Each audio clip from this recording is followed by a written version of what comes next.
It's no secret that Iron Mike, the Iron Kid, stands as one of the most brutal and tough punchers in boxing history. While audiences created more and more hype around him, his knockout power continued to instill irrational fear in his opponents. Just the thought of standing in front of him made the entire heavyweight division tremble in fear at the peak of his career. But what almost no one talks about is that other fighter who was as respectable and feared in the honorable ring as the legendary Mike Tyson himself. This ruthless assassin of the art of fists had no conscience or sense of mercy for those who dared to stand before him in the ring. What was his name? You've probably heard it before. The great Canadian giant, Donovan Ruddock. Welcome. In today's video, I'll take you back to relive the fateful last clash between Donovan Ruddock and Mike Tyson. The rematch of two encounters that marked a before and after in both fighters' careers, and a contest where not even Mike Tyson himself felt secure in his victory. Get comfortable. This glimpse into the golden pages of boxing history begins here. Razor, as he was known for cutting through everything in his path, was born in St. Catherine Parish, Jamaica, but resided in Canada. By March 20th, 1982, Ruddock stepped into his first professional boxing ring at the Columbus Center in Toronto to face Wes Rowe and defeat him by technical knockout in the fourth of 6 scheduled rounds. From then on, the fighter's power was something to behold. It wasn't until '85 that a fighter managed to defeat him on technicalities, and he continued his good winning streak until he faced Mike Tyson for the first time on March 18th, 1991. The punch. Left uppercut by Razor Ruddock. Associate Minister lets them down. Both fighters were summoned to the ring of the Mirage Hotel and Casino in Las Vegas, Nevada, to face their destiny. Tyson came into the fight as the #1 heavyweight contender of the WBC, WBA, and IBF. But Ruddock was close behind, being the #2 heavyweight contender for the same organizations. What was supposed to be a heavyweight eliminator fight turned into a true massacre, where referee Richard Steele had to call for mercy 2 minutes into the 7th round.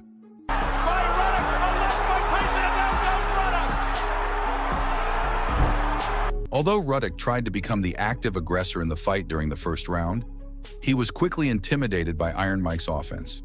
This drop in his attacks led him to be cannon fodder, suffering his first knockdown during the 2nd round by a left hook while he was retreating. Ruddock immediately got up, but he seemed not even to understand how it had happened. By the 3rd round, Tyson made sure to show him what had happened, sending him to the canvas for the 2nd time with a much more dramatic fall. Ruddock got up at the count of 8 and continued the fight, but he had already lost.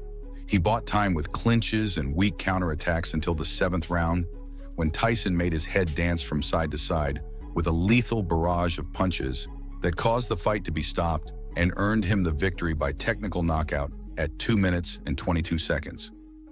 This could have been the end of the encounter, but the story between these two fighters had just begun. A few months later, on June 28, 1991, Donovan Ruddock and Mike Tyson would meet again in the ring of the Mirage Hotel and Casino in Las Vegas, Nevada, to measure their strength. They were still maintaining their positions on the heavyweight contender list, and it was expected that the rematch could finally determine which of the two was truly the one to beat at that time.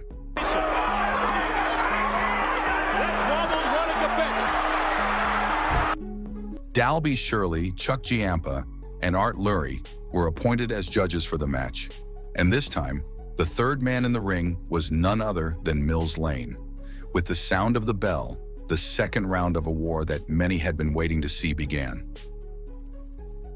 First round. Tyson leaped from his corner with the aggression that characterized him during that time. Quickly, sadistic combinations were directed at Ruddock's body.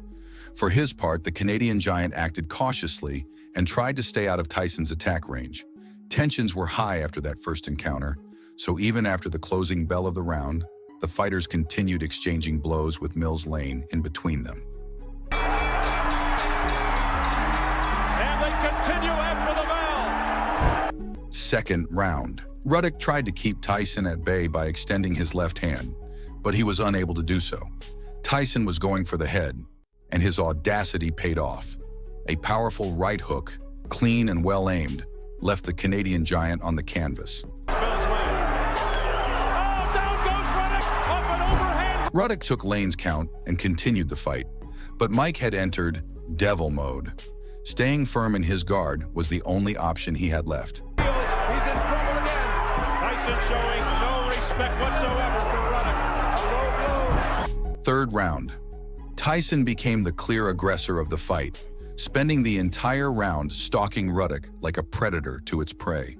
The Canadian giant tried his own attacks on Mike's body and head, but he quickly resorted to clinching again. Once again, he seemed unable to avoid being tamed. Caught Tyson's attention, no question about that. And a hammering right hand put a punctuation. Fourth round, Ruddock's left hand, once again, tried to keep Tyson at bay as he retreated to get as far away from him as possible. When Tyson caught up with him, the giant's burly body paid the consequences. Again, an unyielding right from Iron Mike left Ruddock lying on the canvas. Surviving Lane's count, the fight continued only for Tyson to knock out his mouthguard with his infamous offense, punishing him until the bell rang. Hard shot. There goes Ruddock again. He's down for the second time. Fifth, sixth, and seventh rounds. Those who thought the fight was close to ending were wrong. The fight continued its course, moving through the fifth, sixth, and seventh rounds. With Tyson as the main aggressor, Ruddock occasionally delivered good uppercuts and combinations to the body that kept him in the fight. Probably Tyson didn't expect the Canadian giant to pass the 7-round mark, as happened in their first encounter. Part is not finished. They continue. Eighth round. The tension between the fighters had already been building. Suggestions of punches after the closing bell of previous rounds had been seen, but nothing like what happened at the end of the 8th round. After Tyson successfully tamed him up to that point in the fight, Ruddock couldn't contain his frustration. Therefore, after the bell, the Canadian giant let his right hand go, with every intention of inflicting damage on Mike. That last round proved that Mike can be hit. This cost him a point deduction on the judges' scorecards. 9th and 10th rounds, Tyson was not exempt from this punishment. During the 9th and 10th rounds, he had 2 points deducted, 1 in each round, for low blows. Probably these attacks were part of his strategy to provoke Ruddock and initiate close exchanges of punches after the giant had been escaping them for quite some time. He's certainly going to make Holyfield overconfident. 11th round.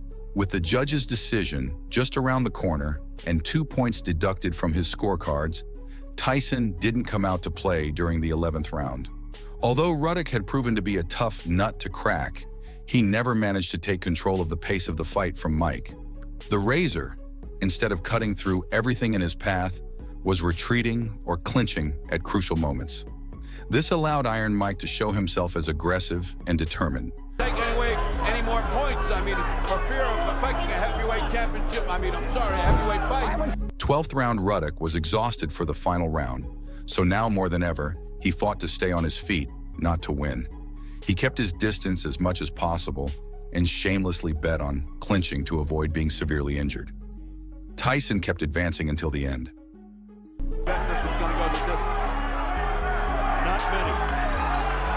Certainly not many. Judge's decision. When the announcer took the center of the ring, uncertainty filled the venue. Although Tyson had knocked Ruddock down twice and had been the aggressor throughout the fight, the 2-point deduction could work against him. In Ruddock's corner, only a miracle could be expected.